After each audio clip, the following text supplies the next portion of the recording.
আলোচনা করব। অনেকদিন অনেকে বলছেন মা আধ্যাত্মিক কথা শুনছি, একটু জ্যোতিষ নিয়ে বলবেন। হ্যাঁ, আমি জ্যোতিষ নিয়ে বলবো।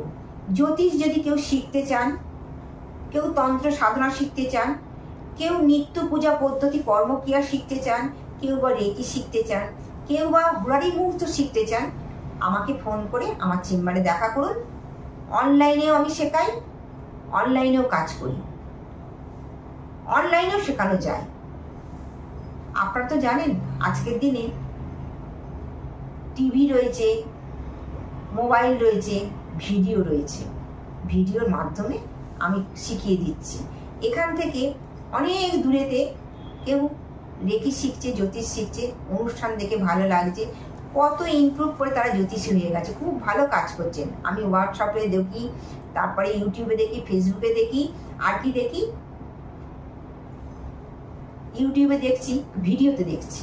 ভিডিওতে আমি দেখছি তারা কি সুন্দর কাজ করে। ছেলে মেয়ে, ছোট ছোট বাচ্চা ছেলে মেয়ে, তারা এতই আনন্দ পড়ে গেছে বলতে জ্যোতিষ শিখে পড়ে গেছে আনন্দে।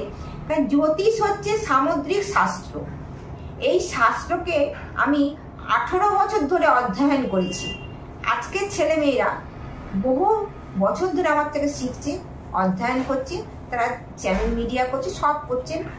সব থেকে নিজের ভাগ্যটাকে জানতে পারছেন। দশা অন্তর্দশার বিচার করছেন, স্বর্ণালী চক্র নবতার নবাংশ জাতির বিচার করছেন, 1 থেকে 80 বছরে গণনা করছেন। কারণ আজকের প্রজন্মের ছেলেদের মাথায় সব কম্পিউটার বসানো আছে, তাদের ধরার ক্ষমতা খুব বেশি। আমি এফিমেনিস বই দিয়ে শেখাই, এফিমেনিস বই দিয়ে শেখাই, আমি ল্যাপটপে শেখাই, মোবাইলে শেখাই, বা বিশুদ্ধ সিদ্ধান্ত পঞ্জিকা, যেটা আমাদের বেলুন মঠের মোটা পঞ্জিকাটা, সেই দিয়ে আমি অ্যাস্ট্রোলজি শেখাই।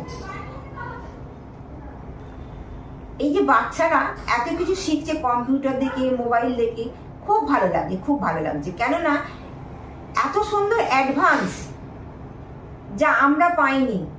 আমরা ছোটবেলায় কম্পিউটার পাইনি, মোবাইল পাইনি, আমরা পড়াশোনা শিক্ষায় শিক্ষিত হয়েছি। আমাদের ছিল একটা মাস্টার দিদিমণি, সব সাবজেক্ট পড়েছি। আর এখন যতগুলো মাস্টার ততগুলো সাবজেক্ট, যতগুলো সাবজেক্ট ততগুলো মাস্টার। তাহলে বুঝতে পারছেন এইখানটা কিন্তু আমি একটা কথা বলি, জ্যোতিষের যেটা বলি, 9টা গ্রহ, 12টা রাশি আর 27টা নক্ষত্রের ফলের আদেশ। আজকে যে আলোচনাটা করব, চন্দ্র নিয়ে একটু বলবো, কিছু বলে যাব। চন্দ্র হচ্ছে মন মানসিকতা মাতা, চন্দ্র আমাদের মাতা। আচ্ছা, আমাদের মাকে সুখী করার জন্যে চন্দ্র যদি তুঙ্গস্থ থাকে, ছেলেমেয়েরা বাবা মাকে খুব ভালোবাসে। রাহু অনেক সময় ফাটকা টাকা পয়সা দেয়, আবার রাহু কিন্তু বিনাশ করে দেয়, সর্বশান্ত করে দেয় দশার চলাকালীন। আবার কেতু, রাহুর গলা কাটা আর কেতুর মাথা কাটা। রাহুর গলা কাটা বলে, রাহু কিন্তু, বারবার বলি, রাহুর গলা কাটা বলে রাহু কিন্তু সব কিছু শেষ করে দেয়। আবার এই রাহুই কিন্তু ফাটকা টাকা দেয়, লটারি দেয়, শেয়ার মার্কেটে টাকা দেয়, এই রাহু। আর কেতু কি মাথা কাটা, হঠাৎ করে আইনি ঝামেলায় ফাঁসিয়ে দেবে, ডিভোর্সের মামলা এনে দেবে মঙ্গল। অষ্টমে যদি রাহু মঙ্গল থাকে, ডিভোর্সের মামলা আসবেই আসবে। লগ্নে মঙ্গল থাকলে খারাপ, সপ্তমে মঙ্গল থাকলে স্বামী স্ত্রীর মধ্যে আন্ডারস্ট্যান্ডিং হয় না। চতুর্থে মঙ্গল থাকলে স্বামীর সঙ্গে যদিও ভালো ব্যবহার থাকে, তার যে পরিবারে আরো যে বাবা মা, শ্বশুর শাশুড়ি, যা ননদ নিয়ে সংসার করে, ভাইপো ভাইজি, ভাগনা ভাগ্নি, তাদের সঙ্গে সম্পর্ক ভালো থাকে না এই মাঙ্গলিক।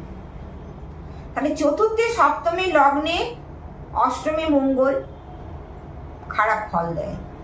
এই মঙ্গলকে মাঙ্গলিক দোষ বলা যায়, বা বৈধব্য যোগ, বৈধব্য যোগ নিয়ে আসে এই মঙ্গল। তাই এইটুকুই আলোচনা করলাম। মাঙ্গলিক দোষ অতি অবশ্যই কাটাবেন। আমি আরো পরের অনুষ্ঠানে নতুন নতুন দিতে পারবো অনুষ্ঠানগুলো, ভিডিও আপনারা দেখতে থাকবেন, সাবস্ক্রাইব করবেন।